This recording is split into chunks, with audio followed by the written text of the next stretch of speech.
Partnership का first question. इसमें ए, B और सी ने 4.8, 6 और 9.6 लाख के एक व्यवसाय शुरू किया था, जिसका क्रमशः 6 महीने बाद सी ने छोड़ा और 9 महीने बाद बी ने छोड़ा। साल के अंत में उन्हें 2,35,000 का शुद्ध लाभ मिला। तो बी का हिस्सा पूछा गया। अब सवाल तो पढ़ चुके ना, सवाल को एक कोने में करते हैं। बी का हिस्सा निकालना, तो इनका अनुपात पहले देखो, ए, बी और सी का, ए का, बी का और सी का। ए ने 4.8 अनुपात 6 अनुपात 9.6, इनको काटेंगे तब हमें मिलेगा 1.6, 2 और 3.2। अब इनके महीनों का क्रमशः 1.6 इंटू 12 महीने मतलब 12 माह तक किया, 2 इंटू 9 महीने तक किया बी ने कार्य, और सी ने किया था 6 महीने तक, 3.2 इंटू 6। अब इनका पूरा टोटल आएगा, कितना आएगा? 56.4 कैसे आएगा? 56.4 हम बताते हैं कैसे आएगा। 56.4 कैसे आएगा? पहले इसका इसमें गुणा करेंगे तब आएगा 19.2 प्लस 9 दूनी 18 प्लस 18 और 2 18 मतलब 19 था, हम लोग 2 ही आएगा इसका भी। तो इन तीनों को जोड़ेंगे तब आएगा 56.4। अब बी का हिस्सा पूछा गया, बी का ही तो हिस्सा पूछा गया। बी का हिस्सा कितना था? बी का हिस्सा कितना है? 18 ये क्या है? बी का हिस्सा। और पूरा टोटल वाला दिया गया है हमें। टोटल वाला जब दिया गया है और बी का हिस्सा पूछा गया है, तो हम दिया कितना गया? टोटल दिया गया 2,35,000। 2,35,000 है कितने वाला?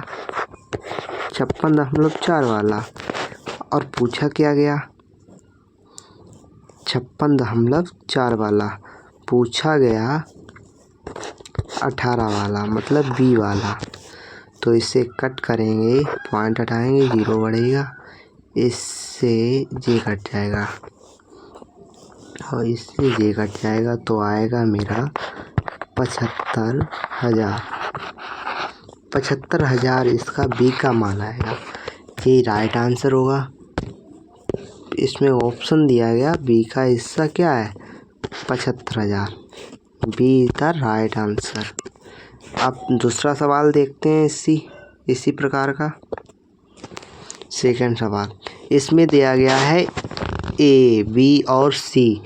इसमें पूरी राशि दी गई है 1,35,000, 1,20,000, 1,50,000 के व्यवसाय शुरू करता है। वर्ष के अंत में उन्हें 86,400 का शुद्ध लाभ मिलता है। ए का हिस्सा पूछा गया तो इन तीनों का क्या करेंगे? अनुपात निकाल लेंगे तो 35,000 मतलब कि 0 तो कट ही जाएंगे सबके, 3 सीधे 135, 120, 150 लिखते हैं हम, इतने लिखते हैं। तो इन्हें काटने पर हमें मिलेगा 27, 24 और 30। इन तीनों को जोड़ेंगे तब मुझे कितना मिलेगा? 81 है, मतलब 27, 24 और 30 को जोड़ेंगे तब कितना होगा? 81 होगा। 81 वाला दिया गया है 86,400। ये कितने वाला है? 81 वाला। पूछा कितने वाला गया? पूछा ए का हिस्सा पूछा गया, मतलब 27 वाला पूछा गया। 27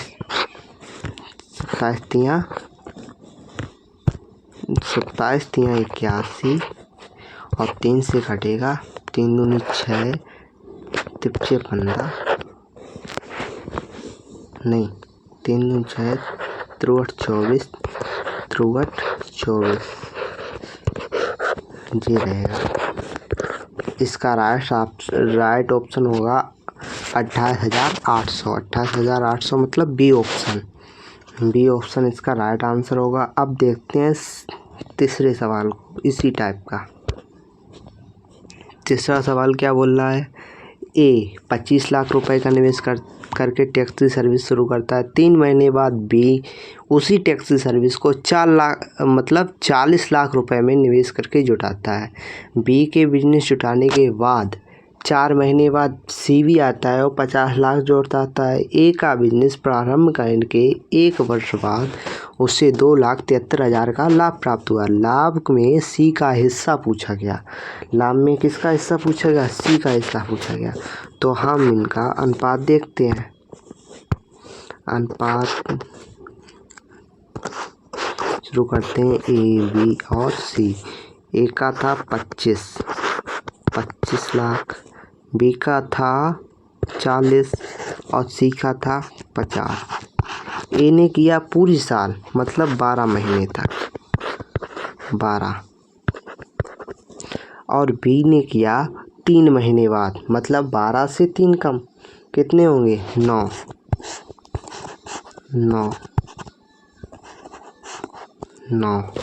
और सी ने कितना किया?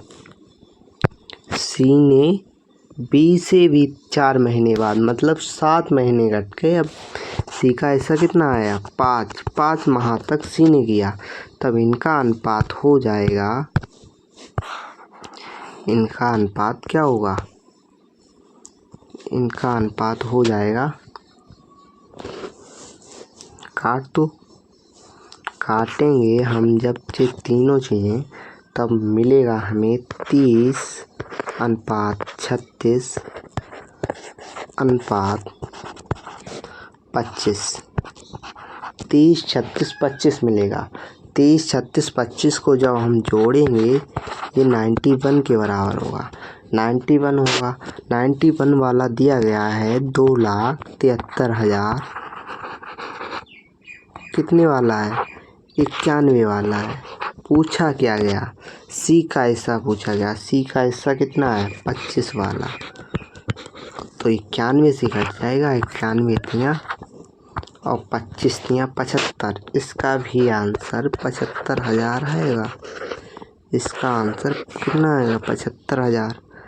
Option number C is the right answer.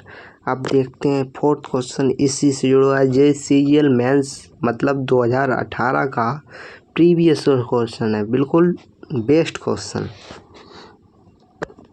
चौथा उसी टाइप का सवाल है।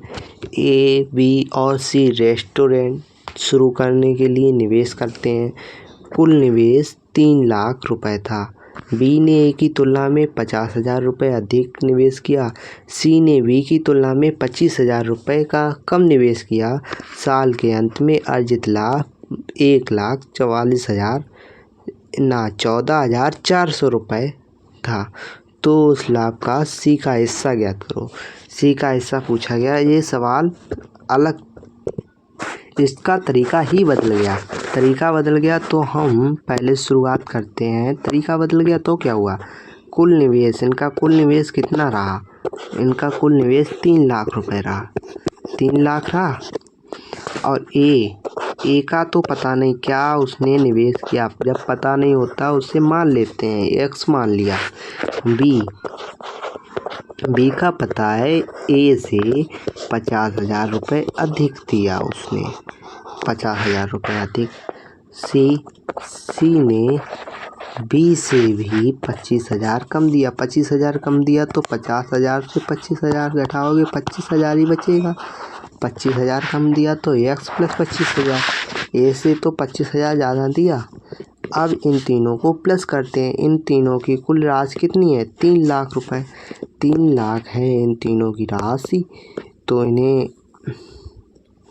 समझ तो रहे हो।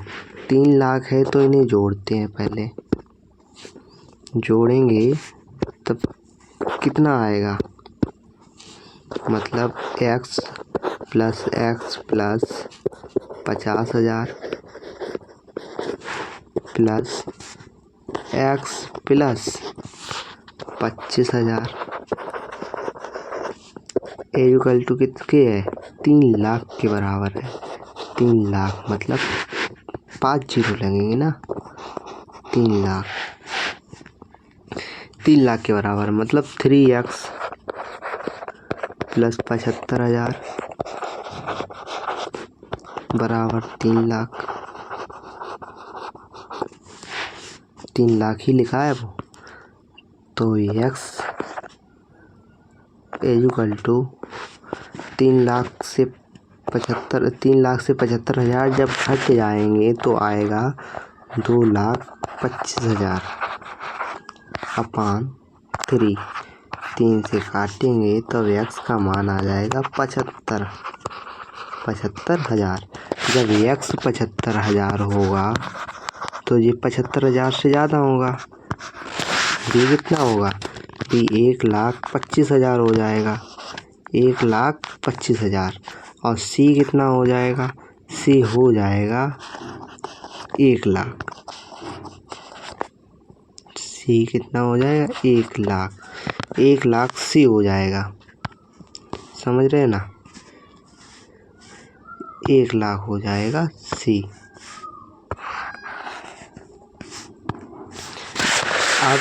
अब क्या पूछा गया उसमें,